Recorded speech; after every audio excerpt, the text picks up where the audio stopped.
The 7 people are very nice people, are really, really credible people. And I'm sure once they've seen there are other Libyans and the situation, there's no one can sustain this relationship. I mean, they put him in a position, no one can even help him at this point. Waggling his finger on national television, we saw one of his sons calling for dialogue, calling for people to back down.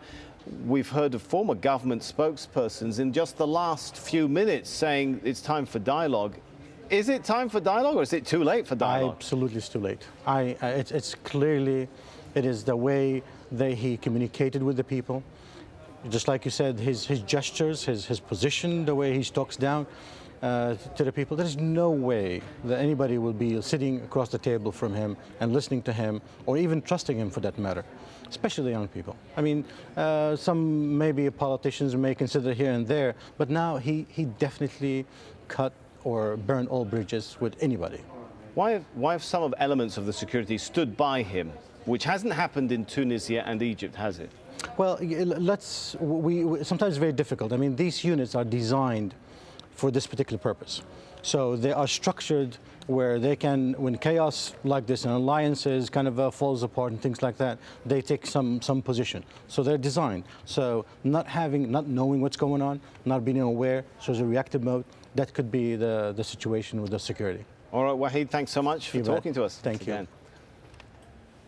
Let's go to another hotspot now, Yemen, where witnesses in the southern city of Aden say a teenager has been killed and 4 others injured in fighting with soldiers. Protesters have gathered in the capital Sana'a for a 10th straight day of anti-government demonstrations. President Ali Abdullah Saleh has described calls for regime change as unacceptable. He's labelling the pro-democracy movement a disease.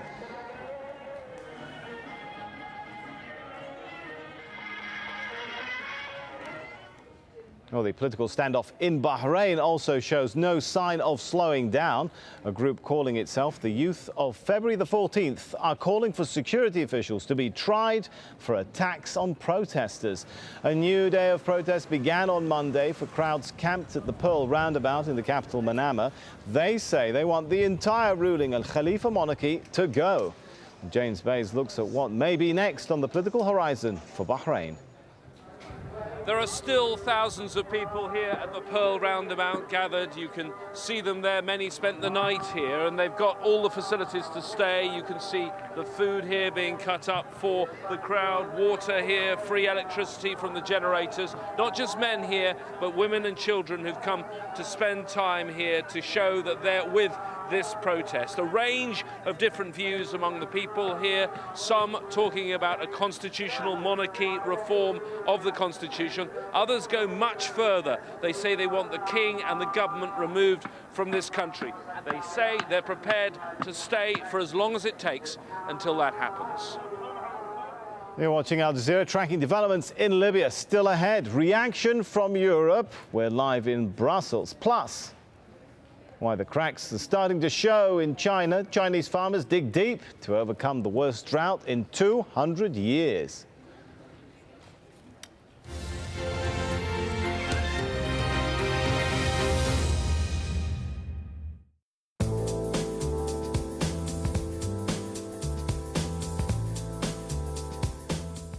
Hello, no end in sight to the bitterly cold weather across Eastern Europe. We've got a fair amount of cloud here as well, of the low nature. I think it will be largely dry into Moscow, for example, but look at these temperatures, minus 20 Celsius.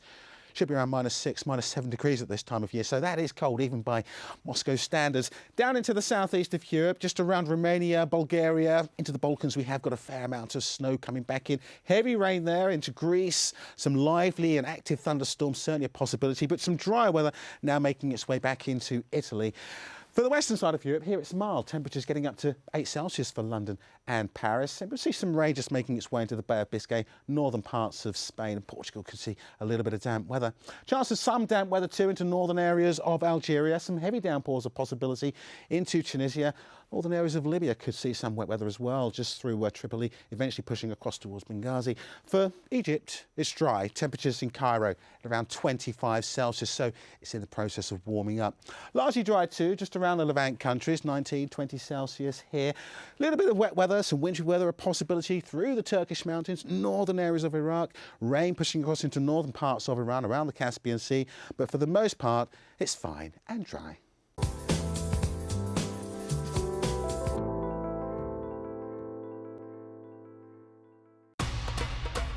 Crack addicts, thieves, violent offenders, doing time in Tehran's Youth Correctional Center. Victims of Iran's epidemic of addiction, poverty and broken homes. A lost generation find friendship, support and a place to be children again. It's always late for freedom. A witness special at this time on AlJazeera. See the world from every angle and every side. AlJazeera.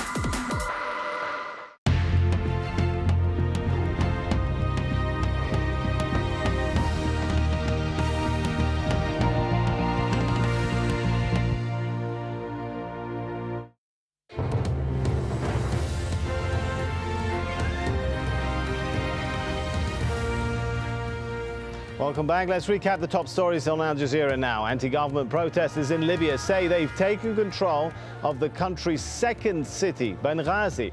Well, eyewitnesses tell Al Jazeera the cities of Al Bayda and Sabha are also now in the hands of protesters.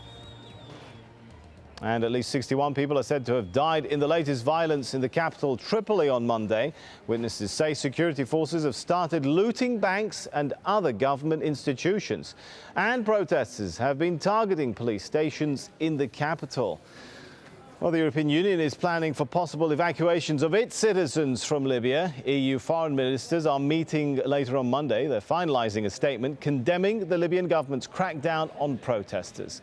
Well, an early draft of a joint statement says the Council condemns the ongoing repression against peaceful demonstrators in Libya and deplores the violence and death of civilians.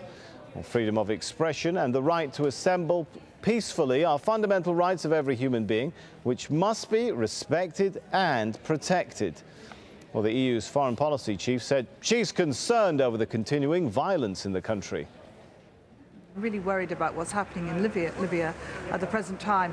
We've been urging restraint. We continue to do so.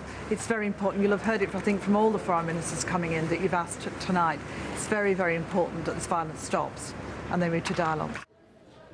Well, Jackie Rowland is in Brussels, where EU foreign ministers have been meeting. Jackie, how are those meetings going? Are they finally coming to an agreement? Well, yes, I mean, you've already mentioned that draft statement, which is due to be released at the end of the meeting. I think that the ministers realise that Europe has maybe been rather slow to catch on to the popular mood of what happened in Egypt and Tunisia. There's also been a feeling as well that the United States was really lagging behind popular sentiment, and some of its statements earlier on were not particularly strong or particularly supportive of those popular movements. And I think that the EU is seeking to put that right this time with that very strongly worded statement deploring the use of violence, deploring the loss of life, and really reasserting the rights of citizens in Libya, as in other North African, other Arab countries, to be able to